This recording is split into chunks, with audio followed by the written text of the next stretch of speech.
So, hello everybody, Namaste, and welcome back to my YouTube channel Job and Scholar. I'm Dr. Kamika Chaudhary, and I'm an assistant professor in a government professional college. आज के इस video में हम बात करेंगे permanent government vacancy की। जी हाँ, permanent government vacancies आई है एंड इस गवर्नमेंट वैकेंसी में आपका कोई भी इंटरव्यू नहीं रखा गया है। अपने चैनल पे मैं बहुत सारी वैकेंसीज की इन्फॉर्मेशन आप लोगों को देती रहती हूँ एंड आई एक्सपेक्ट कि आप लोगों के लिए ये सारी इन्फॉर्मेशन फ्रूटफुल होती होगी।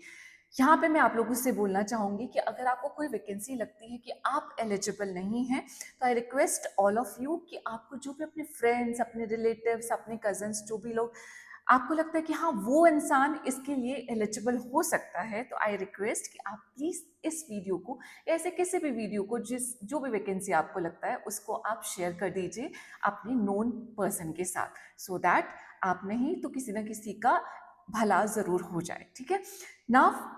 जो आज की वैकेंसी है, जो आज की पोजीशन है, वो पोजीशन है आपकी सेक्शन कंट्रोलर की एंड ये रिलीज की गई है आपकी रेलवे रिक्रूटमेंट बोर्ड की तरफ से। आरआरबी का सेक्शन कंट्रोलर की पोजीशन, ठीक है। आपका जो आरआरबी है उसमें सेक्शन कंट्रोलर की पोजीशन एक बहुत अच्छी पोजीशन कंसीडर की जाती है, जिसमें आपका कोई भी इंटरव्यू नहीं रखा जाता है एंड आप लोगों को सिर्फ एक कंप्यूटर बेस्ड टेस्ट देना पड़ता है। इस वीडियो में हम यही सारी बातें करेंगे कि आपका सिलेक्शन प्रोसीजर क्या होने वाला है, कितना एज का क्राइटेरिया रखा गया है, ठीक है। आपका फिर जो क्वालिफिकेशन, जो एलिजिबिलिटी मांगी है वो क्या क्या है। बिना कोई भी टाइम वेस्ट किए हम फटाफट से शुरू करने वाले हैं, बट उससे पहले मैं आप लोगों को बोलूंगी कि please please please just subscribe to this channel. It is very very important for me, ठीक है, कि आप चैनल को सब्सक्राइब जरूर कर लें, जिससे कि आपको आने वाले टाइम में बहुत सारी ऐसी वैकेंसीज होती है जिनका हम सबको नहीं पता होता है एंड मेरी पूरी कोशिश होती है कि हम उसी वैकेंसी को लेके आऊँ जो बहुत कॉमन वैकेंसी नहीं है। ठीक है, तो आप ध्यान रखिएगा एंड चैनल को सब्सक्राइब करके बेल बटन प्रेस कर लोगे तो और भी अच्छा होगा। चलिए अब स्टार्ट करते हैं। तो जो रिक्रूटमेंट नोटिफिकेशन है वो कल ही आउट हुआ है, कल आउट हो गया था, लेकिन आज से स्टार्ट हुए इसका आपका जो detail notification and online apply करने का लिंक आज से स्टार्ट हुआ है, तो आप आज से अप्लाई करना स्टार्ट कर सकते हैं। बहुत बड़ा सा नोटिफिकेशन है, 58 पेजेस का। इसमें से सिर्फ इंपॉर्टेंट डिटेल्स हम उठाने वाले हैं। सबसे पहले बात करेंगे इंपॉर्टेंट डेट्स की। So opening date and time of online application submission आज से स्टार्ट हो गया है, that is your 15 July 2026। Last date की बात करते हैं 14 अगस्त 2026। पूरा एक महीना है आप लोगों के पास, जिसमें आप इस फॉर्म को ध्यान से पढ़ सकते हैं, चेक कर सकते हैं, तैयारी भी स्टार्ट कर सकते हैं एंड अप्लाई ज़रूर कर सकते हैं। एक महीना बहुत लंबा चौड़ा टाइम होता है एंड बहुत बार ऐसा होता है कि हम कोई भी फॉर्म है उसको देख लेते हैं, एलिजिबिलिटी चेक कर लेते हैं, but due to certain situations हम अभी साथ के साथ अप्लाई नहीं करते हैं। तो उसके लिए मैं आप लोगों को बोलूँगी कि जिससे आप फ्यूचर में भूल ना जाए, आपकी डेट स्किप ना हो जाए, तो आप लोग क्या कर सकते हैं, आप लोग एक रिमाइंडर लगा लीजिए अपने फ़ोन में, जिससे कि वो रिमाइंडर आपको याद दिला दे। एक ये तरीका होता है, ठीक है। उसके बाद आपका जो इसमें इंपॉर्टेंट इन्फॉर्मेशन है वो ये है कि आपका डिटेल्स ऑफ वैकेंसीज क्या क्या है। सबसे पहले नेम ऑफ द पोस्ट है आपकी section controller. Level of pay है आपका six level 6 according to the 7th pay commission. ठीक है, नाउ लेवल 6 में आपकी सैलरी कितनी हो सकती है। लेवल 6 में आपकी सैलरी 58,000 से लेकर 62,000 तक इनिशियल आपकी जो स्टार्टिंग सैलरी होगी वो इतनी जा सकती है। तो 58 से 62 क्यों बोला मैंने, 58 से 62 आपका डिपेंड करता है कि आपके जोन में आपको जॉब मिलती है। ठीक है, तो जोन के अकॉर्डिंग आपका जो एचआर है उसमें थोड़ा बहुत डिफरेंस आता है, इसलिए 58 टू 62 हम समझ सकते हैं, 60 हम लमसम ले सकते हैं। ठीक है, इनिशियल पे भी मेंशन आउट है, वो है आपकी 35,400 rupees. Then medical standard A2 मांगा गया है, इसकी हम बात करेंगे अभी आगे। उसके बाद आपका जो एज का क्राइटेरिया रखा गया है for the general category candidates, वो है आपका 20 ईयर्स से लेके 33 ईयर्स तक का। तो अगर आपकी एज 20 साल से लेके 33 ईयर्स तक लाई करती है तो आप एलिजिबल हैं in the case of the general category. बाकी सारी कैटेगरीज के लिए, जो भी रिजर्व कैटेगरीज हैं, उन सब के लिए आपका एज का रिजर्वेशन प्रेजेंट है। ठीक है, total number of vacancies in all the RRBs आपकी कितनी है, 119। ठीक है, तो ध्यान रखेंगे। इसका बाइफर्केशन का भी मैं कोशिश करूंगी, यहाँ पे आपको स्क्रीनशॉट दिखा दूं। ठीक है, उसके बाद मेंशन आउट है कि आपका सबसे पहले मेंशन आउट है कि जो भी एजुकेशन क्वालिफिकेशन मांगी गई है उस क्वालिफिकेशन की डिग्री आपके पास होनी चाहिए।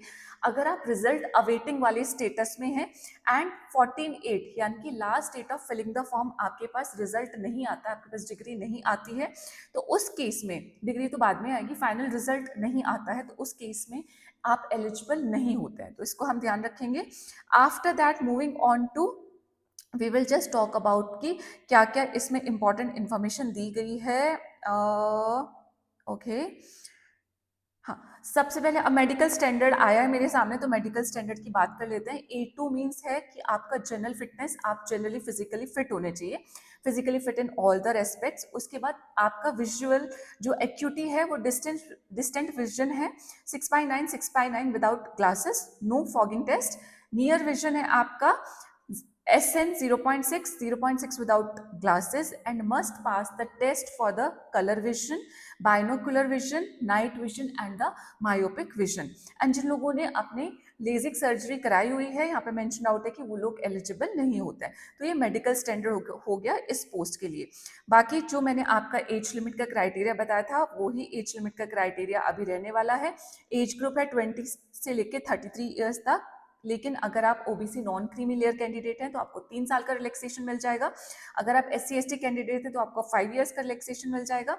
एक्स सर्विसमैन कैंडिडेट्स हैं and unreserved and EWS category से बिलोंग करते हैं 3 इयर्स एंड सो ऑन। आप ये पूरी टेबल चेक कर लेंगे, ठीक है। नेक्स्ट है आपका इसमें एजुकेशन क्वालिफिकेशन। तो एजुकेशन क्वालिफिकेशन में the candidate must already have the minimum education qualification, जो कि क्या है आपकी, कि आपके पास ग्रेजुएशन की डिग्री होनी चाहिए, बस इतना ही एजुकेशन क्वालिफिकेशन है। ना कोई परसेंटेज मेंशन आउट है, ना कोई सब्जेक्ट मेंशन आउट है, ना कोई स्ट्रीम मेंशन आउट है, नथिंग। आप एक ग्रेजुएट कंप्लीटेड कैंडिडेट होने चाहिए किसी भी परसेंटेज के साथ में एंड किसी भी स्ट्रीम के साथ में। आप आर्ट्स से हो सकते हैं, साइंस से हो सकते हैं, कॉमर्स से हो सकते हैं, आप फैशन टेक्नोलॉजी से हो सकते हैं, any degree is going to work over here. बस आपके पास वो ग्रेजुएशन की डिग्री होनी चाहिए। आप 50% वाले हैं, आप 80% में आपने क्वालिफाई किया है, कंप्लीट किया अपनी डिग्री, डजेंट मैटर, आप सब एक ही प्लेटर पे होने वाले हैं, ठीक है। उसके बाद इसमें आपका जो मेंशनड आउट है वो मेंशनड आउट है एग्जामिनेशन फीस। तो एग्जामिनेशन फीस में बहुत कम ही एग्जामिनेशन फीस है, ठीक है। बहुत सारे कैंडिडेट्स के लिए तो कुछ भी नहीं है, जैसे कि अगर आप फीमेल हैं किसी भी कैटेगरी से, ठीक है, आप ट्रांसजेंडर हैं, एक्स सर्विसमैन हैं, या फिर आप SC/ST minority communities economically backward classes से बिलोंग करते हैं, तो आप जब ऑनलाइन फॉर्म को फिल करेंगे उस टाइम पे आपको 250 रुपीज़ की ऑनलाइन फीस क्या करनी है, आपको जमा करानी है। लेकिन जब आप अपना एग्जाम देने जाएंगे उसके बाद आपके 250 रुपीज़ आपको रिफंड हो जाएंगे। तो ऑल इन ऑल आपकी कोई भी एग्जामिनेशन फीस इसमें नहीं रखी गई है। एंड जितने भी अभी मैंने ये स्पेसिफिकेशन बताया है, इसके अलावा जितने कैंडिडेट्स बचते हैं उन सब के लिए 500 रुपीज़ की फीस है एंड उस 500 रुपीज़ में से आपको 400 रुपीज़ वापस से रिफंड हो जाएंगे, यानी कि बाकी सारे कैंडिडेट्स के लिए 100 रुपीज़ की फीस यहाँ पे रखी गई है, ठीक है। तो ये फीस के डिटेल हो गए हैं। Mode of payment of fees आपका ऑनलाइन पेमेंट ही होने वाला है, क्योंकि बहुत लंबा चौड़ा सा एडवर्टाइजमेंट है, तो हमें थोड़ा सा इसमें क्या करना पड़ता है, स्क्रॉल डाउन करके जो इंपॉर्टेंट इन्फॉर्मेशन है जिसको मुझे एटलीस्ट इस वीडियो में शेयर करना ही चाहिए उसको थोड़ा सर्च करना पड़ता है, ठीक है। तो अभी आ गई हूँ मैं अपनी नेक्स्ट रिक्रूटमेंट प्रोसेस पे। तो रिक्रूटमेंट प्रोसेस में लिखा हुआ है ए में single stage computer based test, ठीक है। उसके बाद आपका होगा एक कंप्यूटर बेस्ड एप्टीट्यूड टेस्ट, उसके बाद डॉक्यूमेंट वेरिफिकेशन एंड लास्ट में आपका एक मेडिकल एग्जामिनेशन, बस इतना, ठीक है। मतलब अगर मैं बात करूं तो एक्चुअली आपका जो मेन एग्जामिनेशन है वो आपका कंप्यूटर बेस्ड टेस्ट है, ठीक है। इस कंप्यूटर बेस्ड टेस्ट में आपके 120 मिनट का ही होगा, यानी कि 2 घंटे का टेस्ट होगा। 100 क्वेश्चंस आएंगे एंड 1/3 ऑफ द मार्क की इसमें आपके नेगेटिव मार्किंग रखी गई है। अब सिलेबस क्या होने वाला है, बहुत डिटेल में भी सिलेबस मेंशन है, सब्जेक्ट वाइज, ठीक है, टॉपिक वाइज भी मेंशन है, उसको आप चेक करेंगे। सेक्शन वाइज मैं आपको बता देती हूँ, इसमें आपके 3 सेक्शन आने वाले हैं। पहला सेक्शन है आपका एनालिटिकल एंड मैथमेटिकल एबिलिटी, जो कि आपका 60 इसमें नंबर ऑफ क्वेश्चंस आने वाले हैं। देन लॉजिकल कैपेबिलिटी के 20 क्वेश्चंस आने वाले हैं। मेंटल रीजनिंग के आपके 20 क्वेश्चंस आने वाले हैं। टोटल हो गए आपके 100 क्वेश्चंस। हर एक क्वेश्चन 1 नंबर का होगा। 100 क्वेश्चंस करने के लिए आपको 2 घंटे का टाइम मिलेगा। नेगेटिव मार्किंग मैंने बता दिया। जो लोग इस कंप्यूटर बेस्ड टेस्ट को क्वालिफाई कर लेंगे वो लोग जाएंगे अब कंप्यूटर बेस्ड एप्टीट्यूड टेस्ट पे। ठीक है, यहाँ पे इस एप्टीट्यूड टेस्ट में बेसिकली आपका क्या होगा, बैटरी टेस्ट होते हैं। इसमें आपके जो क्वेश्चंस आएंगे वो इंग्लिश और हिंदी में आने वाले हैं। आपका एप्टीट्यूड चेक किया जाएगा। अगर आपको नहीं पता है सीबीएटी में क्या होता है तो बहुत सारी इंफॉर्मेशन आपकी ऑनलाइन प्रेजेंट है। अगर आप यूट्यूब पे भी सर्च कर लोगे ना सीबीएटी फॉर आरआरबी, आपको इतनी सारी वीडियोस मिल जाएगी, आप समझ जाएंगे। कुछ साइकोलॉजिकल या साइकोमेट्रिक क्वेश्चंस इसमें आते हैं जिससे कि आपका एप्टीट्यूड चेक किया जाता है। ठीक है, इसमें कोई आपकी नेगेटिव मार्किंग नहीं रखी गई है। एंड अगर आपको मतलब ऐसे डायरेक्टली सर्च नहीं करना है तो इसमें मेंशन आउट है कि आप कैसे कैसे सर्च कर सकते हैं। आरआरबी की वेबसाइट पे भी आपका सीबीएटी की प्रॉपर इंफॉर्मेशन मेंशन आउट है। उसके बाद आपका डॉक्यूमेंट वेरिफिकेशन होगा एंड डॉक्यूमेंट वेरिफिकेशन के बाद आपका मेडिकल एग्जामिनेशन एंड उसके बाद आपको मिल जाएगा अपना अपॉइंटमेंट लेटर। ठीक है, देन आपको जो मुझे इंपॉर्टेंट इन्फॉर्मेशन बतानी है वो ये है कि जितने भी 119 पोस्ट हैं, ये सारी पोस्ट आपकी जोन वाइज या आरआरबी वाइज क्या होती है, डिवाइडेड होती है। तो आप अपना आरआरबी अपना जोन सेलेक्ट कर लेंगे एंड आप किसी एक आरआरबी के लिए ही अप्लाई कर सकते हैं। ऐसा नहीं है कि आप किसी भी आरआरबी के लिए यहाँ पे अप्लाई कर सकते हैं। ठीक है, देन ये बहुत सारे जोन्स यहाँ पे प्रेजेंट आउट है जो मुझे नजर आ रहे हैं। मैं कोशिश करूंगी यहाँ पे आपके लिए स्क्रीनशॉट मेंशन कर दूं। अपना जोन आप सिलेक्ट करेंगे। बाकी अगर आपको रिजर्वेशन का एडवांटेज लेना है तो लास्ट में सारे जितने भी रिजर्वेशन के सर्टिफिकेट होते हैं उन सबका फॉर्मेट दिया हुआ है, आप उसको चेकआउट कर लेंगे। तो मेरे ख्याल से ये सारी इंपॉर्टेंट इन्फॉर्मेशन थी। सेक्शन कंट्रोलर की पोस्ट अच्छी पोस्ट होती है, मैं फिर से आपको बता देती हूँ।